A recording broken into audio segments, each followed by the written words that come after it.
Hello, Hockey World. Today is Monday, November 26th, 2018.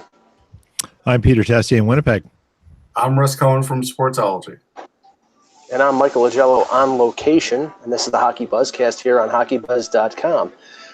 Gentlemen, a very busy weekend and a very busy Monday news-wise, and we're going to jump right into it with a move that has stunned a bunch of people because we thought that the outcome in Philadelphia would be the firing of a head coach, and it turned out to be the firing of a general manager. It was announced about 10:30 this morning that Ron Hextall was relieved of his duties as executive vice president and general manager of the Flyers.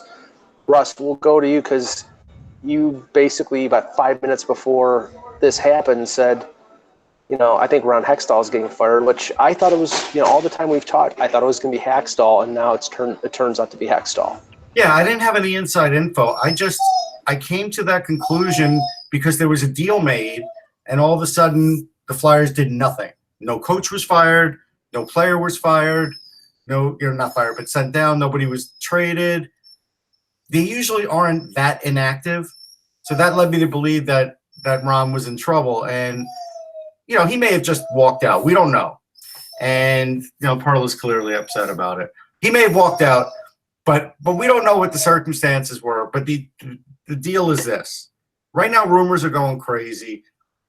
There's nobody who has a really good inside track as to who's coming in and interviewing for the GM. For all we know, Dean Lombardi could be handed the job. He is there. Right. He's under contract. Or he could help in the hiring process. So there's a lot of steps here that I think people are overlooking when, they're sort of in this business. I don't have a good feel as to who's going to come in, but Dave Hextall was on the ice today, and so were the other coaches.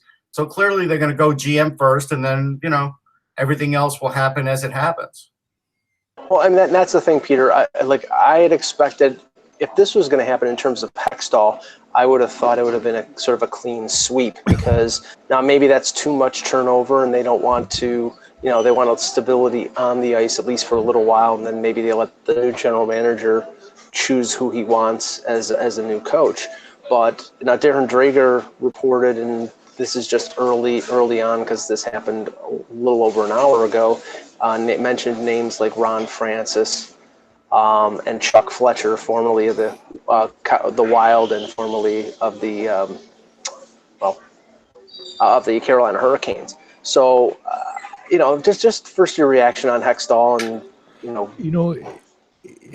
What's curious, and Russ could probably expand on this after I sort of ramble here for a bit, is who's running the team in terms of family and ownership, and who's making these decisions?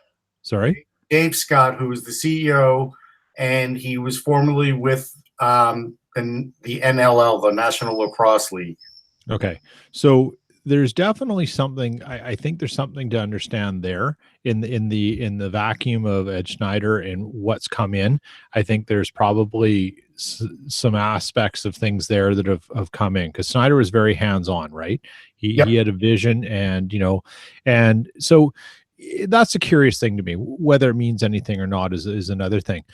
But I think if I was sitting there and I'm in the executive suite, and I'm wondering why my team can't consistently perform, I'm probably looking at a couple things: the roster and the fact that the organization basically has a turnstile for goalies.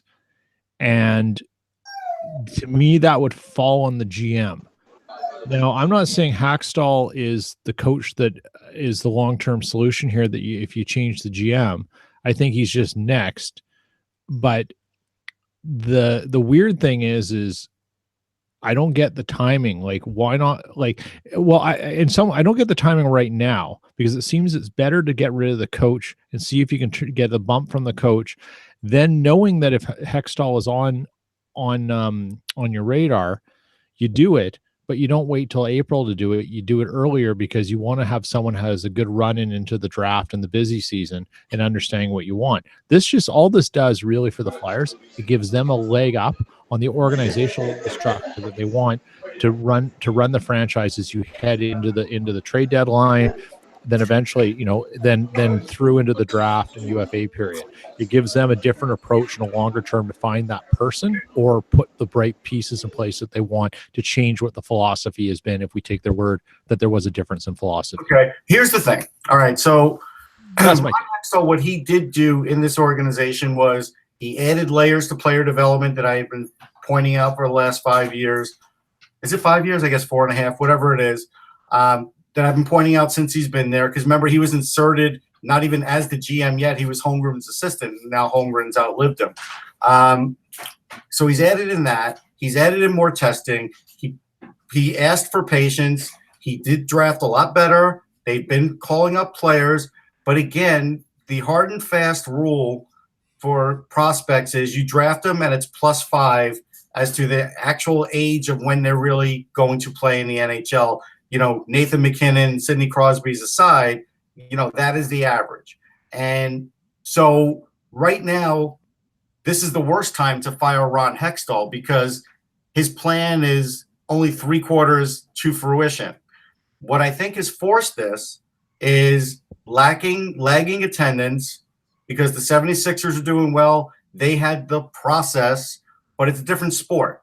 And it's easier to do it in basketball because there's fewer players, and it's obviously a quicker turnaround is possible. So I think they're falling victim to that because it's a corporation, and they didn't hire Ron Hextall. They probably didn't like his stoicness as far as not wanting to do anything. But here's the thing.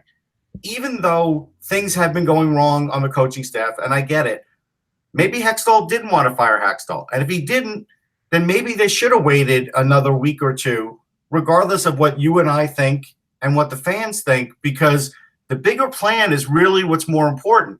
And right now, that is what's being lost most in the translation in places like on Twitter and in fan conversation and everything else, because everybody has the same goal in mind. They all want the team to get better. Ron Hextall didn't saddle this team with one bad contract. I mean, if you want to say Andrew McDonald, fine. It's not a horrible contract, though. It's not one where you can't do anything about it. Voracek, I believe, was before him. I think that was Holmgren. So, what are you really going to hang on Hextall? That he didn't make enough trades? Okay. Making the playoffs early was a bad thing. We all talked about it simply because they were rebuilding, and they're still technically rebuilding. But again, because other teams in the city had gotten this leg up and were doing better and grabbing fan attention. And I think with the creation of Gritty, and they saw that they probably did that to try and get more fan engagement, I think that has come into play here as much as anything else. I'm sure Gritty will be the next general manager, but I thought he was on waivers, but I'm not sure. There you go. But this is the thing, and I admire and I applaud Ron Hextall for his patience, because I think general managers, in most instances, have to preach and practice that, because sometimes when they try to be too active, like a guy like Brian Burke coming into Toronto, you can do more harm than good. My problem is he did not solve the one glaring problem that this organization has had for years, which is, like Peter said, the goaltending.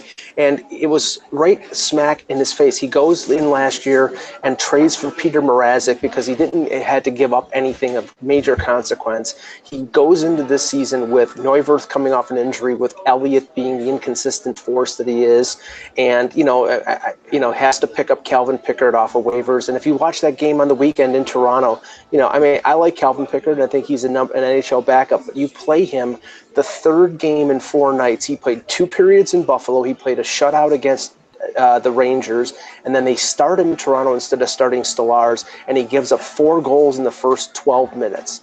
It was just stupid to start him in the first place, but it's a symptom of a larger problem, which is they don't have a starting goaltender, and when you don't have a starting goaltender, it's tough to win. Right, it's true, and people will say it's the roster construction. He brought those 2 goalies in. He did. But he also was doing that because he didn't want to saddle the organization with a bad goalie contract like Mr. Snyder did with Paul Holmgren and Ilya Bryzgalov, which is exactly what would happen if he, let's say, mid-season traded for, Bobrovsky and signed him to a 7-year deal. Because, again, you could look at it and say, who's the best goalie that's going to be available out there? It's going to be Bob. Should he get a 7-year deal at like a $10 million price tag? No, he shouldn't. And so, that's something Hextall wouldn't do. So they probably did want him to do something he didn't want to do, whether that was fire Hextall or was other things. It didn't happen. I do think this puts now the Flyers at a disadvantage. This is not what was ailing them. Ron Hextall wasn't what was ailing them. And a lot of the staff wasn't what was ailing them. A few of them were that we talked about, assistants on the bench and stuff. But a lot of the guys in the organization, scouts-wise, assistant GM, they're doing a really good job. So if they're smart, they retain those guys. But we don't know. Like, once you bring in a new GM, it's a corporate thing. We don't know. But to me, if it's going to be a quick thing, which I think it's going to be, I would think Dean Lombardi is going to be the number one guy they look at, simply because, even if it's on an interim basis, because he's been there. Now, here's the thing. Right.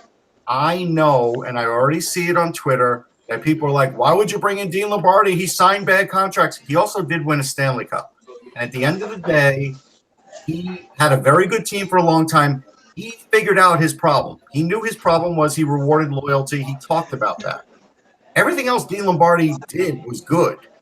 So if they gave Dean Lombardi a second chance, I don't think that's a bad move at all. But again, I think the younger crowd's going to be like, no, this is horrible because he signed bad contracts and everything else. But I do think in Dean's case, he learned from that. So you could do worse by having someone like that in the organization. I'm sure Paul Holmgren's in on this hiring too, because Paul Holmgren's been there the entire time as team president. Yeah. Well, I'd hate to be, and we'll move on after this, but Peter, I'd hate to be Hextall in either scenario where, say, they keep Holmgren as an interim for the rest of the year, although they'll probably hire somebody. But I'd hate to be him in that instance, because if there's no improvement, if they don't rebound and make the playoffs, he's probably out. And if a new general manager comes in, he's going to want to choose his own coach, so he's going to be out. So really, it's death by hanging or death by strangulation. I mean, you can let your imagination run wild with this, right? In terms of what could happen. So if a new GM comes in, well, a new GM is going to come in.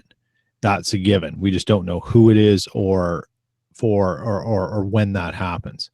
But when they come in and you look at some of the coaches now available out there and what could likely happen if some other teams don't perform very well, there's a lot of variables that could come in to be a head coach for the Flyers. And a new GM could simply say, you know what, we need to pony up.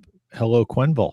What about McClellan? And that's just the start of who's sitting around right now. I don't think they go back to Stevens, because Stevens was a coach at one point in Philly, right? Yeah. Well, I don't think for the Phantoms, he was an assistant for the Flyers. Right. So that's right. And then he went from assistant to the Flyer, right, to the LA. Okay. So, I mean, there's a lot of variables there. And I think that's kind of interesting. I just pulled up something too. Ron Hextall took over the Flyers on July 5th, 2013. He's had 10 different goalies go through that organization. I mean, I'll list off some names. Okay. Steve Mason, Ramy, Cal Heater, Rob Zepp, Anthony Stollards. And then then Neuwirth comes in. Then back to Jason Lababera. And then now you got Elliott with Mrazek. I mean, last season. I mean, it's just crazy. But this no stability in net. This has plagued every Flyers GM since I've covered the team. It really has. Flyers GM since Hextall was goalie. Yeah. So, I mean, you can't even blame this squarely on him. You can't. No, you can't. But I think being a goaltender, you should have seen the warning signs. It's like, I know we say that by being a goaltender, but if we go back in history and you go look at, Bill Cook was a great scorer. He was a horrible coach. He was a great scorer. He should have been able to teach everybody how to score. Like we say that. Ted Williams should have been able to. Right. Goaltending is voodoo. We know it's voodoo. And goaltenders win coaches Jack Adams, and they get coaches fired and GMs fired. Yes. The goalies giveth and the goalies taketh.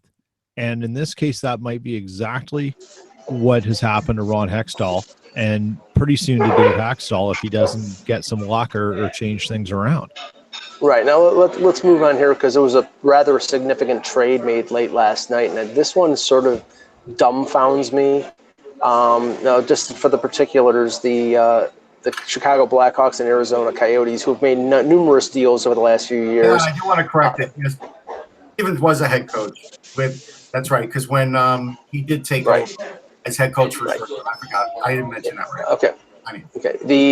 The Coyotes traded Dylan Strome, third overall pick in the 2015 draft, and Brendan Perlini, who was, I believe, a 12th overall pick a year or two before. I think it was 2014 or 2013, for Nick Schmaltz.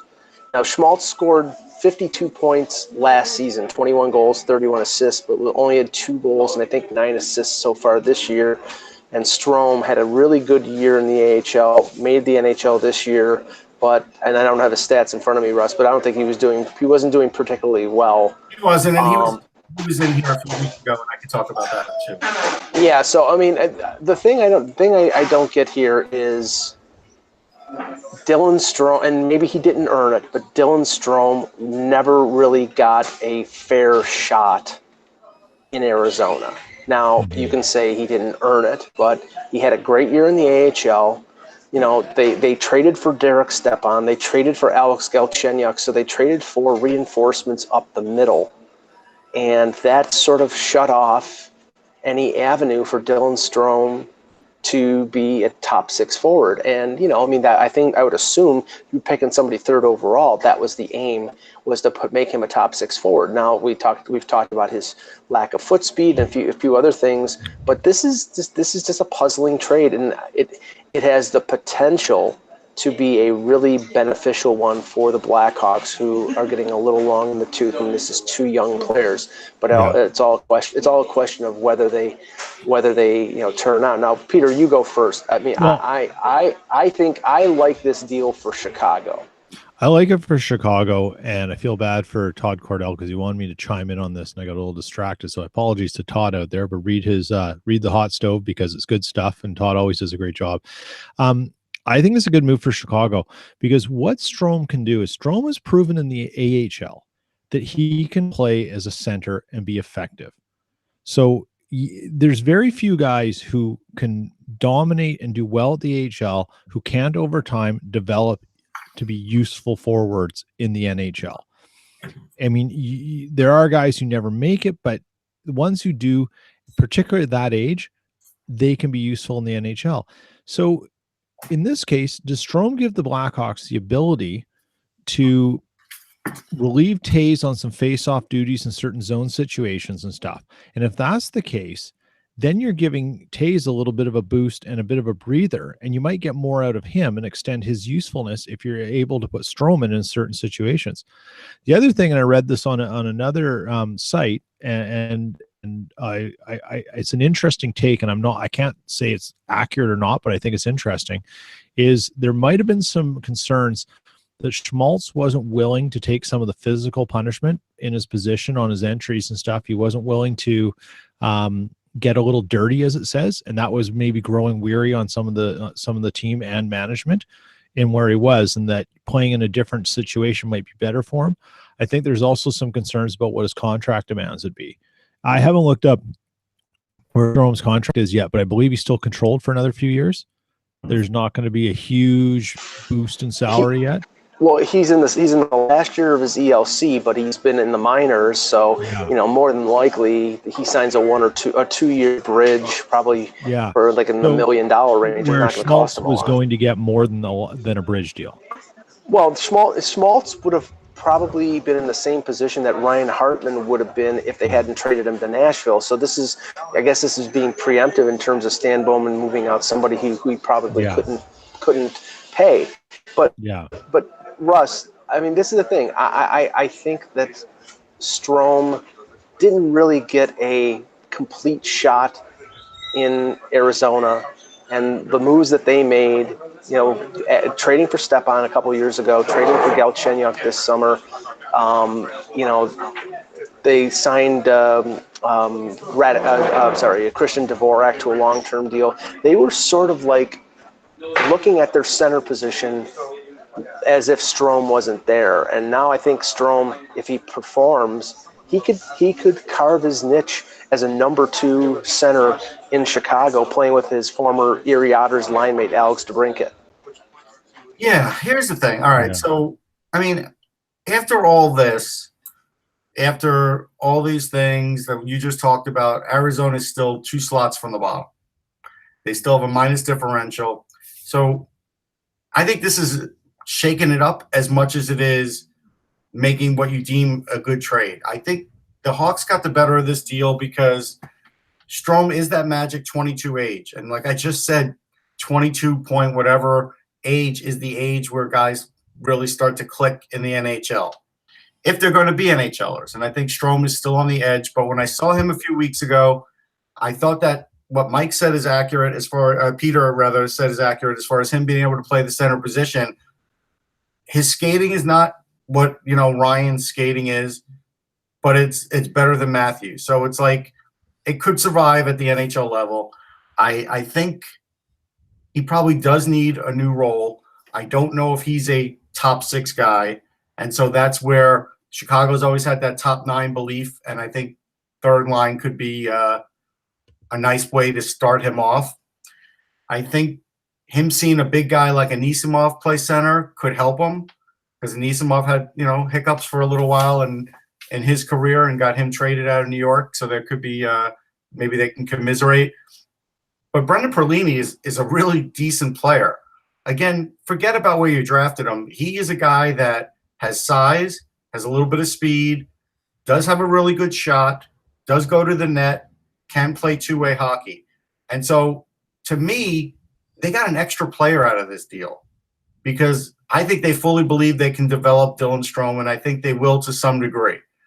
On the other side, I think when you look at Schmaltz, he was always a pass-first guy. If you go look at quotes from him, they wanted him to shoot more, then he scored 20 goals. Well, then scoring 20 goals is a bad thing because then all of a sudden you can make a lot more salary. But he's really a shoot-first guy. He is a natural center.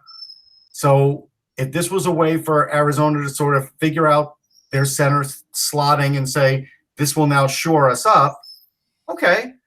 But I think you overpaid to do that. And again, they did the Blackhawks a tremendous favor because now the Blackhawks don't have to pay him. And so I still, from the Arizona perspective, don't see the long-term benefit here because now, yes, they have the cap space. They'll pay Nick Schmaltz. Will Nick Schmaltz ever score 20 again? I don't think so. But I think he could, be around 45, 50 points like so many guys are. So that's where I think is the problem. Yeah, Pearl is not liking this trade.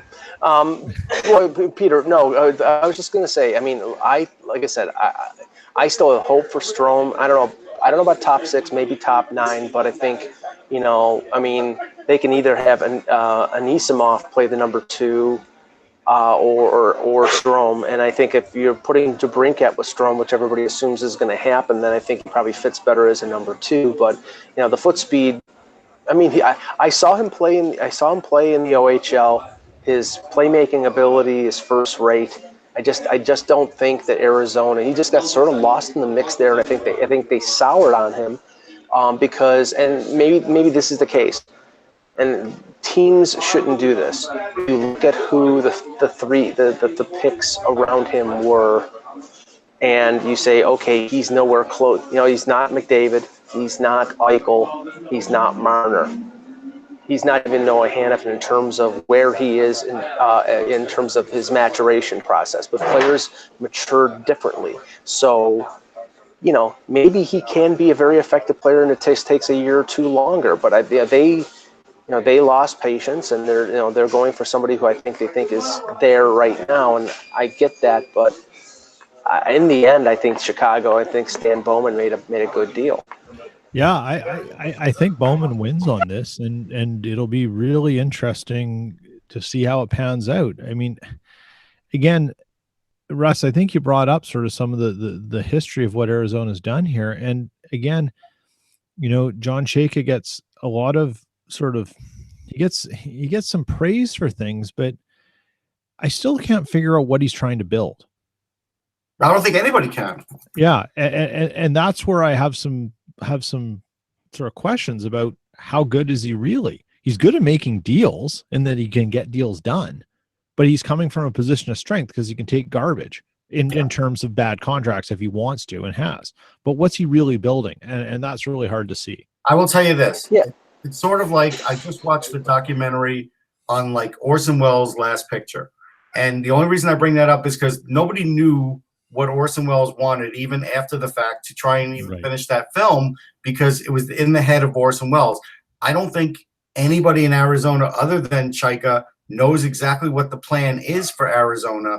And so for us to figure it out, I don't think we can. We look at it and we say, well, is it youth? Well, is it, experienced guys? Is it a mix? Is it you're trying to be a fast team? Are you trying to be a defensive team? Are you trying to it just seems like they change on the fly as these trades happen, and they basically draft players, and when they don't develop well, they trade them. And I think the biggest problem with Arizona has been player development. Well, and you notice what he's done over the last, say, 4 or 5 months. He has signed guys like Chychrun and Dvorak to extensions and gotten them for, coming off their ELCs for less money than, would it be expected. So he's made good deals in terms of cap space. But cap space is not a consideration for them because they're always trading for players basically to fill to get to the cap floor, and they extended Ronta too. So yeah, those are good contracts, and he does make some good deals sometimes, but where is the sort of means to an end? It's like the object here is to win, is to be successful, is to be financially viable, and that franchise hasn't won and isn't financially viable, so he hasn't succeeded on any level. Yeah, it's a questionable thing where maybe in another year or two we'll get it, but I think from our perspective, we just don't get it. And that's fine. I think Chicago knew what they had in Schmaltz. They got good value for him. They also have Evan Barrett, who's playing for Penn State, who is ripping it up. And when I mean ripping it up.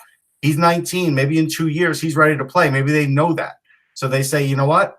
Let's put Schmaltz on the market. Why are we paying him when we could have Barrett come up and play center? Maybe they're envisioning it for next year. And so that, to me, I look at what Chicago's doing, and I could see what Chicago's doing because they got an extra player out of this. They were a little short-manned. They do have centers that are coming up in the system. Makes sense from the Chicago standpoint. Okay, next up, the interesting placing on waivers, and maybe we could see this coming at the beginning of the season, because I remember the season opener here in Toronto when Montreal scratched Karl Alzner, who had, I think, a little over 600 game consecutive game streak, and they healthy scratched him. So that was sort of a signal that they weren't happy with his performance. But Alzner has been placed on waivers today, and he's got 3 more years at $4.625 million. That's a bit of a load. That's a contract that I would assume that Mark Bergevin, if he's going to try to move it, would, take a haircut, maybe retain some salary to get it to move it, or take a salary back in a deal. But I'm a little surprised at this, and I guess Weber is about on the verge of coming back, and they're not in any kind of cap jail. So this is purely they're not happy with the player. Maybe they're trying to send him a message. I don't know how many messages you have to send a veteran guy, but I'm a little surprised at this. What do you think? Surprised that Surprised that Alzner was placed on waivers. I mean, it got So you obviously tried to trade him, but you can't trade that. Yeah, I would think the Caps would have interest in him, but I would also have to think that the Canadians would have to eat a fair amount of salary, and they're probably not willing to do it. So probably for the early part of this thing, the easiest thing to do is set him down. No one's going to take him at that salary. Let the rest of the year tick off, and then maybe they'll be in a position where they're more willing to deal him next year and eat some salary, or he figures it out. I mean, we knew this was a bad signing from the onset. Too much money, hoping to slot in a player getting a player and slotting him for the wrong thing. Like that's, again, that's not Karl Alzner's fault. If you brought in Alzner thinking you were going to get X amount of offense from him, it wasn't going to really happen. he's never really turned out to be an offensive defenseman. You know, his best years are 21 points. Now, maybe they thought, hey, playing with Mike Green for all those years and everything else, that he would prove out better that way. Well, he hasn't. But to be fair, he's only played 8 games for the Canadiens with 1 point, and he's a +2. So there's got to be something else at play here, because that's not enough. The Canadiens aren't all of a sudden good enough to jettison a player like that. So my guess is maybe there's something up with Claude Julien, doesn't like him, doesn't want to use him. Well, I mean, there's no guarantee he gets sent to Laval, because this could simply be place him on waivers as a, like, hey, folks in the NHL, he is available. Yeah. If you didn't know that, he's available, and then maybe it generates some talk. I mean, this could be a, as I refer to it, a crap for crap type of transaction where another team is not pleased with a guy making significant money and they swap him for him and somebody who needs a defenseman.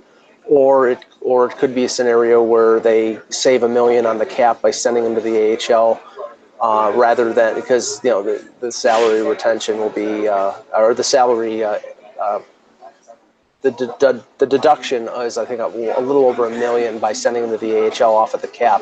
But I mean, this is a guy that only a couple of years ago was legitimately a top 4 defenseman for the Caps. I don't know if the speed of the game has really hurt him, but I would still think he's a viable guy for another team. I'm going to give you a great stat. You want a great stat on him?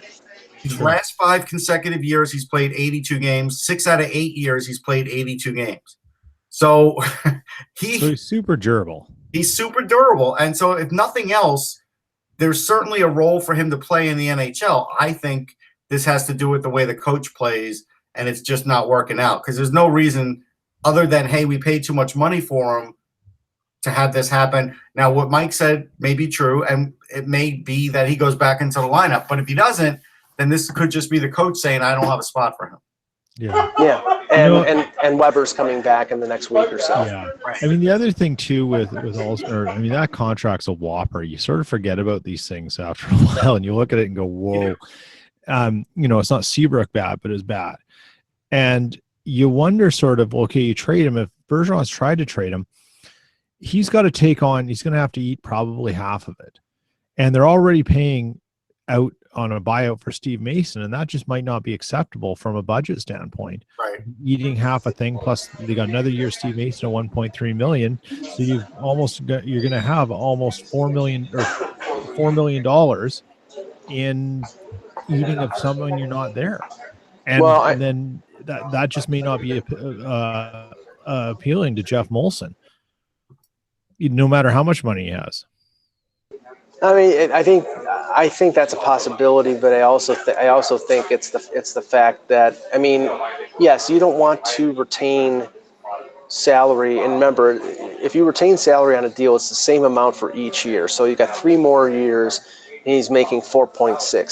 Say you retain a quarter of that salary. That's still, over $1 million, $1.1 million. Yeah. Go ahead. I was going to say, the chat room saying that Pagnotta said that he's got it on some word that Montreal tried to eat some salary and trade him, and no one wanted him. But again, I think this goes down to, you send him down for the rest of this year. Another year is clicked off his, what you owe him. And maybe next year, if they offer to pay more money, maybe a team does take him, because now this year is gone. They don't want to do it this year because there's too many years left. Yeah, and that's the thing. So maybe they would eat salary, but they wouldn't eat enough salary. And the problem is not the amount, but the term. If it was like, say, $3 million, if they ate 33% of it and he only had a year left, then I think there'd be a lot of suitors. It's the 3 years, and it's getting stuck with if the player is, not able to keep up with the pace of the league, and he's only getting older like everybody else, then it's a situation where, you're stuck. And I don't have the structure. I mean, I know the amount and the term, but I don't know if the deal was front loaded. If they wanted to buy him out, you're talking about buying out 3 years, so that the cap hit would be spread over 6. So I don't think that's an option either. So maybe they end up sending him to Laval, but I don't know. I don't think that makes the asset appreciate. I think it makes it depreciate. It's sort of like Wade Redden playing with Hartford. at this point, I don't think his stock goes any lower anyhow. So I think you're just doing it to let time tick off the calendar. Like, that's it. Yeah. Try again at the draft. Say, hey, this is what we're willing to do. Anybody want him? Somebody might want him at the draft with another year, the salary.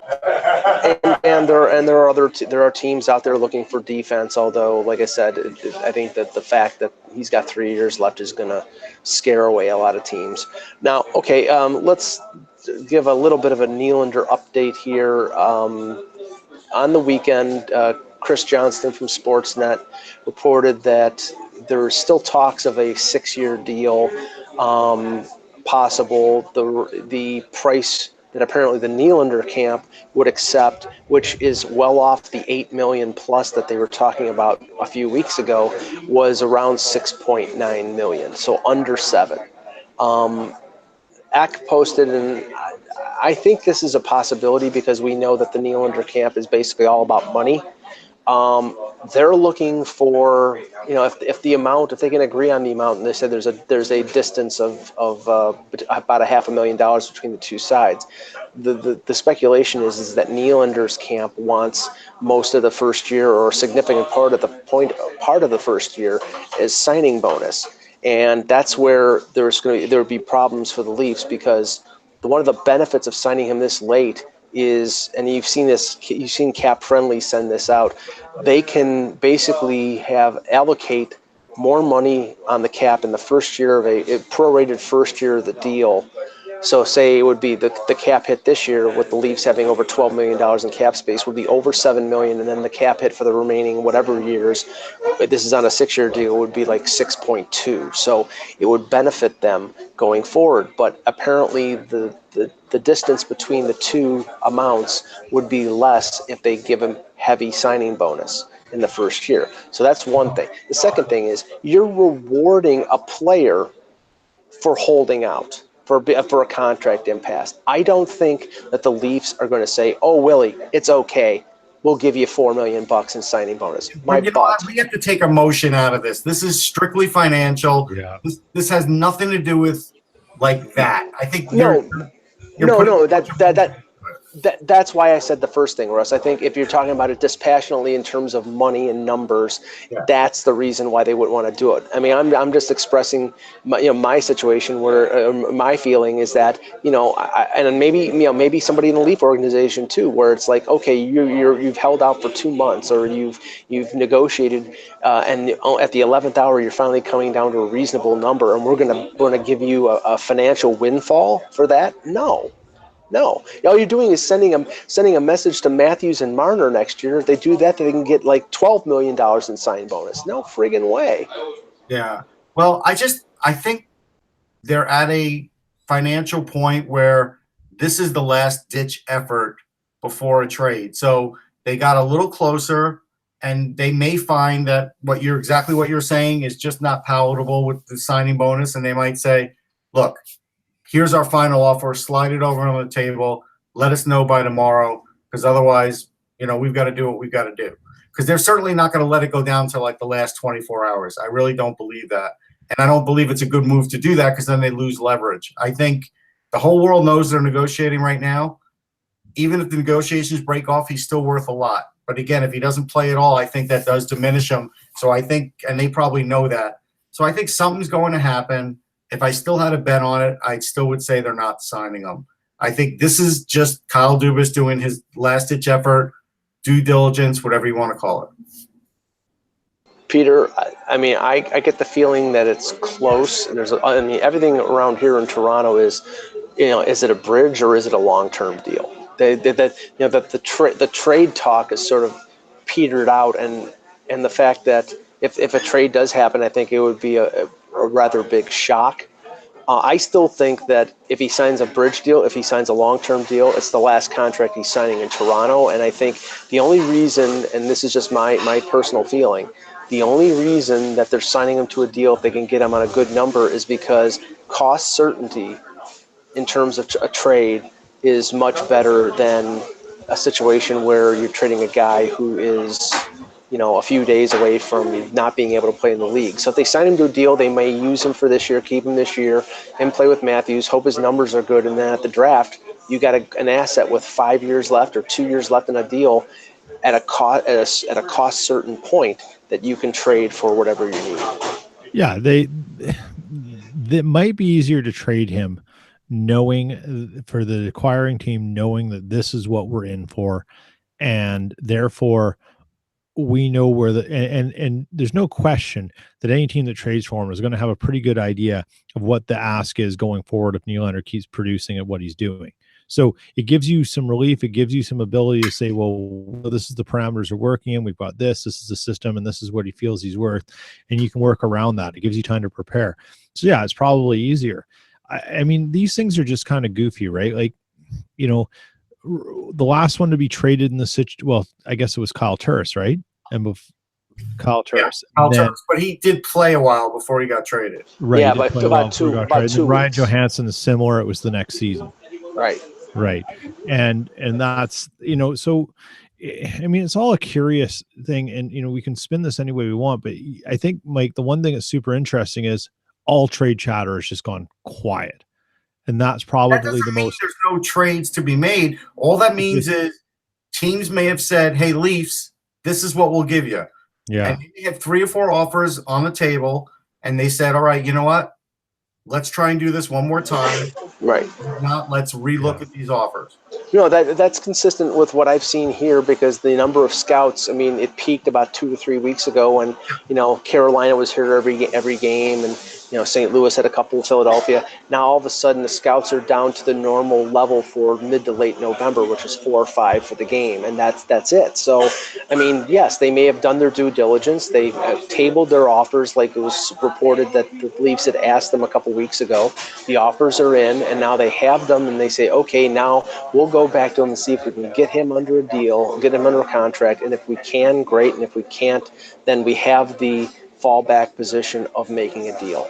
So on it now, like, we don't know if they hire a new GM in the next day or two, they could very well get righted back in on it. Maybe Ron Hextall didn't want to give up certain assets that somebody else wouldn't want to give up. So that's another thing to keep in mind. Right. We'll take a couple questions in the chat after we talk about this, but I wanted to mention this because, Peter, I'm sure the coffers of the Winnipeg Jets were crying a little bit when they saw that Patrick Laine scores 5 goals on the weekend. You know, he's him and Connor and Trouba. I mean, this is going to be tough for them. This summer. Someone just turned the lights out in my basement. But, yes, I do work from my basement, but it is an office. It's going to be challenging, and I don't think there's any way that one of these guys is slipping out. I think what's really interesting about this line, and I've written about it, but more so, is that when Laine had 5 goals, that entire line had 13 points. Connor and Little assisted on each 4 of those 5 goals, because one was a power play goal. Like, they're doing there is some serious chemistry developing there now. And it's taken a little bit, but I don't want to overrate that, Peter. A week ago, the Flyers had 9 points from the top line, and it meant absolutely nothing going forward. No, I know, but I think from a production standpoint, where I was going to get at was, I think there's no surprise that given the right situation, Brian Little can adapt his game and find success, although apparently not between Ehlers and Laine. But what I don't think people are really noticing, and you probably wouldn't notice if you don't watch the Jets a lot, is the kind of player Kyle Connor has become. This is a kid who is growing up before our eyes. He is tenacious. He is very driven now, and he is playing with a hell of a lot of confidence, like in areas that he hasn't. You know, people used to think, well, Connor's just riding shotgun with Scheifele and Wheeler. Well, sure. But now he's taking control of a line and doing things that he wasn't expected to do. His assists, the way he's helping set up plays now, his vision, it's really starting to come together for him. And he's going to cost more than Ehlers, no question, because he's doing more than Ehlers does. And how the Jets figure this out, I don't know. But we all know that every GM has they probably have 6 of them. big spreadsheets, and they look at things and they balance things. They've already talked to agents. They're penciling in things, or, guy scores 5 goals in the game. They just added $500,000 to the next contract value. Then he goes without goals for 6 games, and they're going to wipe out 250 of that. It's a moving target, and they all work within it. There's a plan. It'll be interesting to see how it unfolds there. And the plan may have some casualties. And I think what Jets fans often overlook is that I wouldn't be surprised to see Dmitry Kulikov, who hasn't played in a little while, bought out after this season, and that will save you $4.3 million right there. There you go. Does he? I thought he's not on the last year of his deal, isn't he? Yes, next year is the last year, so they probably buy him out with 1 year left, right? Yeah, and the cap hit would be on that. I think it was front loaded. It'd probably be around $1 million, $1.5 million or something like that, and they could use that to re-sign. I mean, they're gonna have to create space. The question is, and this is the last year Tyler Myers deal too, right? And so, I mean, that's a whole other topic, but whatever. Anyways, right. Questions. All right. Okay. Just one more. I'll just touch on one thing here. Buffalo Sabres 9 games. We're going to talk on it. That's going to answer one of the questions. Okay, go ahead. Ask the questions then. So, first one is: do you think both wild cards can come from the Atlantic? So, now you could say your piece. Do I think the Buffalo Sabres are for sure, for real? Not yet, but they're very impressive, and they're getting great goaltending from Carter Hutton. There you go. Their defense has been playing really well. Dahlin has been improving, on a slow pace, but he's very effective. A little bit of a warning sign here, because I heard some talk about the fact that they're different this year because they have Bogosian and they have Jake McCabe in the lineup. Well, Bogosian's making a difference. I don't think so either, but he missed practice today, so there's speculation that he's injured. Shock of all shocks. It's death tax. Zach Bogosian being injured. Oh my God, it's just ridiculous. But that being said, I mean, I think they're going to be competitive, but I just think that the whole Jeff Skinner thing is going to be really interesting how it plays out. But I don't know about 5 teams from the Atlantic. I don't think Montreal's for real. They've lost 4 games in a row. So I think back, Mike. I mean, they're in a good spot. They are, but they were. But now they're losing 4 games in a row. They've lost 4 games in a row. Weber's coming back. Defense has been the problem. If Weber can solidify things, then they have a chance. But I think they're fighting tooth and nail for the second wild card. I don't think they're in it. And I still think it's going to be Tampa, Toronto, Boston, the top 3. If Boston can survive these injuries, and then maybe Buffalo, or maybe Montreal. But I think somebody in the Metro. The short answer is yes. One of those teams will probably do it. I do think they're all coming out of the Atlantic. I think Montreal has an excellent – because Montreal got off to the start, now you're adding Weber, I think they could solidify. Buffalo, I do think, is doing the same thing the Rangers did. The Rangers went on that really great 9-1 run, and everything looks great, and then you have to see what happens after that, because inevitably team will start to get cold. So they could be the team that's actually out. But I think all those teams are going to be battling. I think we didn't see this with the Canadiens, and I don't think anybody would have. But the start that they had, I think, is very impressive, and so I think they're in there. All right, another question. Next question. Yeah. Okay. By the way, T2 reports that Julian said regarding Alzner that the team has a lot of cap-friendly defenders on the team. Don't want to risk losing one of them, so it is Julian. That's what I figured was the issue there. That's I know that it's been mentioned over the last week or so that they had a glut on the blue line. So a guy that they wouldn't mind losing, that they're not going to lose. They'd rather do that than lose Mike Riley or Jordy Ben or whoever if they're playing. Yeah. So this one comes from Matt. Other than Ian Lombardi and Michael Fuda, who are some good candidates, Michael Fuda wouldn't be able to go until next year. He's got a job. Is Michael Fuda going to take over for Dean Lombardi in interim? No, he wouldn't do that to Dean Lombardi. So I don't think as the Flyers would be getting Michael Fuda. I think Dean Lombardi's in the mix. They probably are reaching out to one or two other GMs, but I don't think it's going to be a long process. I do think Lombardi's got the inside track. He's the one that Holmgren knows well. And so that's where I think it's at. I don't think you're going to get like this great, shiny new GM that like some of the young people want in Philly. I think you're going to get somebody that has the experience, and then it's a matter of who else comes in.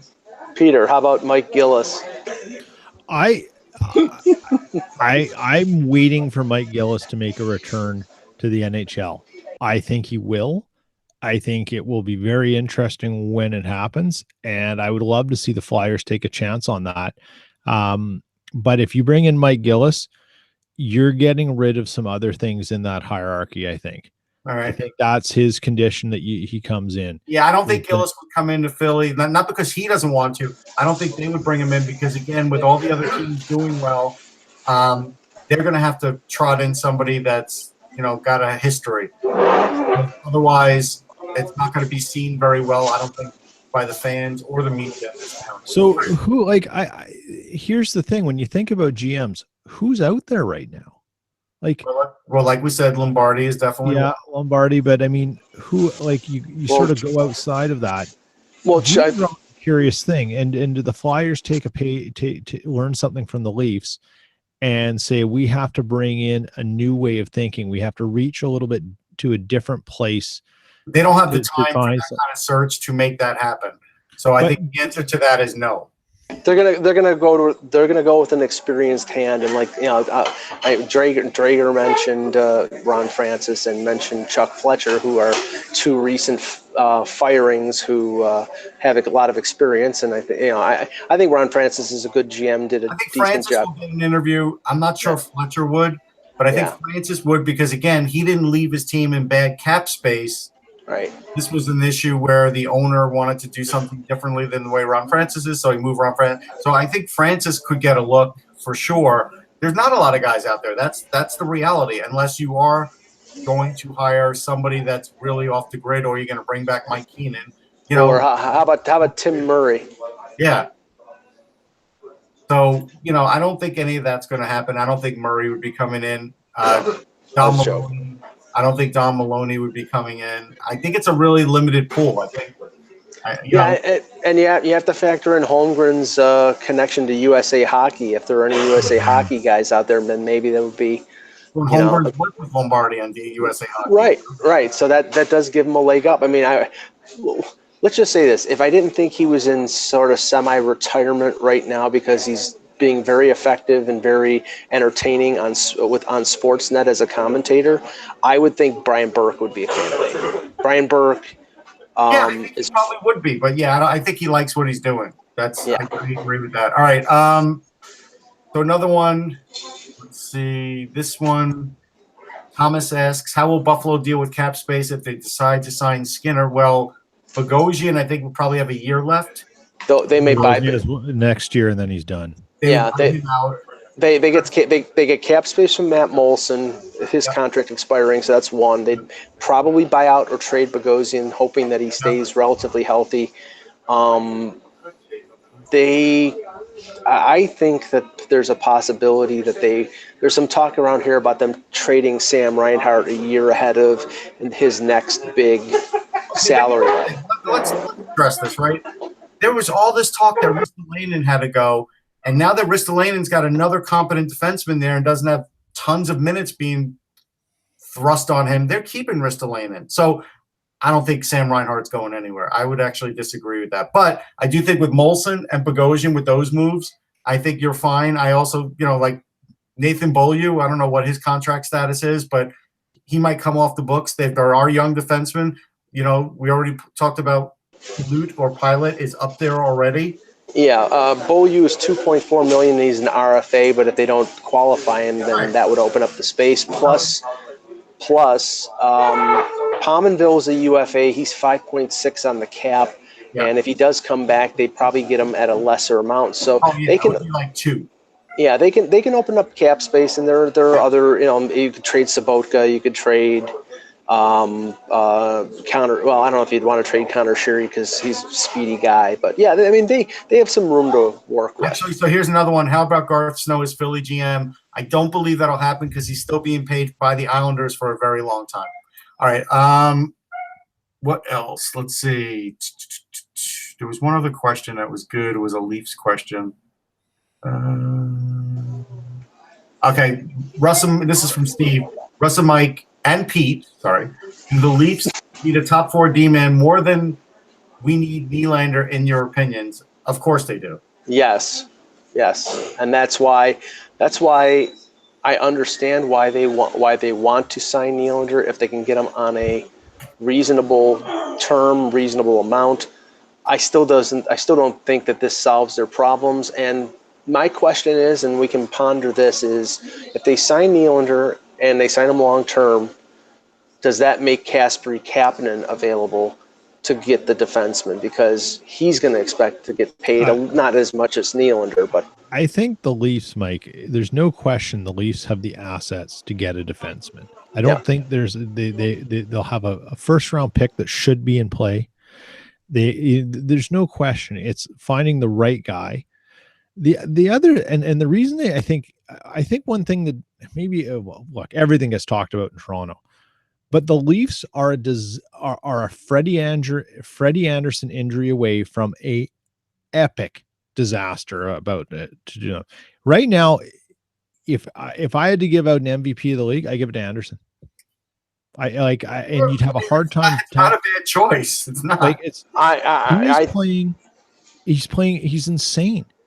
Yeah, he's playing tonight. It'll be his 20th start. He's Garrett Sparks. A lot of hills. He is. Yeah, Garrett Sparks has played 5 games this year. 2 of them were bad. 2 of them were good. And honestly, that was the most unimpressive 34-save shutout I've ever seen in my life. And he didn't make one tough save. Now I can't take anything away from him. He didn't allow any goals, and that's all great. But will he be?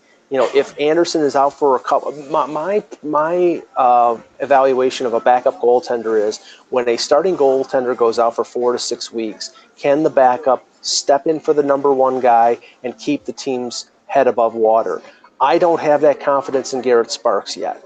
And that's why the loss of Pickard and McElhinney was, I think, fairly important, because I had more confidence in them being able to do that than Sparks. And it's hard to blame Dubas on that one, though, because I don't think anybody would have seen that coming, where both those guys would get swallowed up and never get thrown back in the pool. Agreed. That is an oddity. The other thing I want to bring up about the Nylander defenseman situation, I think we have to come to grips with, if Nylander could have brought the defenseman that the Leafs wanted, he'd be traded already. I don't think that's happened. That's why he's not traded. I think if they don't get a defenseman in the Nylander deal, that's what we're talking about, because maybe they sign him, or maybe he sits out, or maybe something else unforeseen happens, then you might be looking at like Kasperi Kapanen for Justin Falk, something like that. Because otherwise, the Leafs are not – this is going on years and years now that they have not been able to fill this spot, and it's only going to get worse if they lose Gardner and Hainsey, even though Hainsey might be aging. Like, they have 1 replacement. I don't know if they have 2 down below. In the end, Russ, it's a situation where – maybe the bridge that couldn't be crossed is the fact that the team interested in Nylander would have to pay him a big salary and trade 2 or 3 assets. He's worth 2 or 3 assets if he's under contract and if that there's cost certainty there. So that's why I still think there's the possibility of maybe a year down the line, maybe at the draft next year, they know that they have enough offense without him. And if he has a good year, I still think there's a possibility that Nylander gets traded in the summer, or they trade Cap. Got a little bit of breaking news here. I want to kind of answer it. Okay. So Frank Saravalli tweets out, Flyers fans have been critical of the so-called faceless corporate overlord running the team since Snyder's passing. It's my understanding that Comcast Spectacor CEO Dave Scott played a central role in Hextall's ouster, wasn't just rubber stamping a homegrown decision.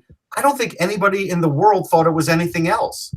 Of course it was a Dave Scott decision. He's the CEO. Yeah. I brought up a couple of days ago that he had been in the box with Ron Hextall the last few games. Why would anybody think it's anything else? I think this is a ridiculous tweet. Right. And basically, if you're not going to do something, then you're out. And that's what it sounds like. It sounds like he didn't want to make a trade. He didn't want to. Paul Holmgren's a president. He still has to report to the CEO. Paul Holmgren is not the guy in charge here, people. Yeah. He may have consulted with Paul Holmgren. Right. He may have asked him some questions. He may have asked Lombardi some questions for all we know. But, you know, listen, I'm pretty sure Bobby Clark was asked too, because I saw Bobby Clark and Holmgren huddled up the other day. So everybody's been talking. Their whole, you know, they have a group of people that they talk to things about. The Flyers aren't unlike some teams, but I think they're a little bit more pervasive in this, in that they have a very large legacy of people around in the office compared to other organizations that are former players or have been with the club a long time. And maybe Schneider liked that. I can't speak to it. You guys would know way more than I would. And it's a shame X not here too to talk about it, but it's you know, it's different. Like, I've ran into Paul Holmgren in the elevator in the MTS Center, and I had a nice chat with him. He's super friendly. He's a great guy. Yeah, he's super friendly. I said, "Hey, I'm Pete, blah, blah, blah. You know, Eck and blah, blah, you know, stuff like that." And he was really nice. And, you know, they go around and they're very involved. Whether you like Holmgren's sort of history as when he was GM of the team and stuff is another thing. But they're there and they're going to have an input on some things. Absolutely. Hey, maybe it's Bobby Clark returning. Okay, guys, good show. We did this on the fly here because I'm up in Toronto for the Bruins-Leafs game. We'll be back tomorrow. Stay tuned for the time. It usually fluctuates every day. For Pete Tessier, for Russ Cohen, I'm Michael Agello. Thanks for watching, and remember, without the buzz, it's just hockey.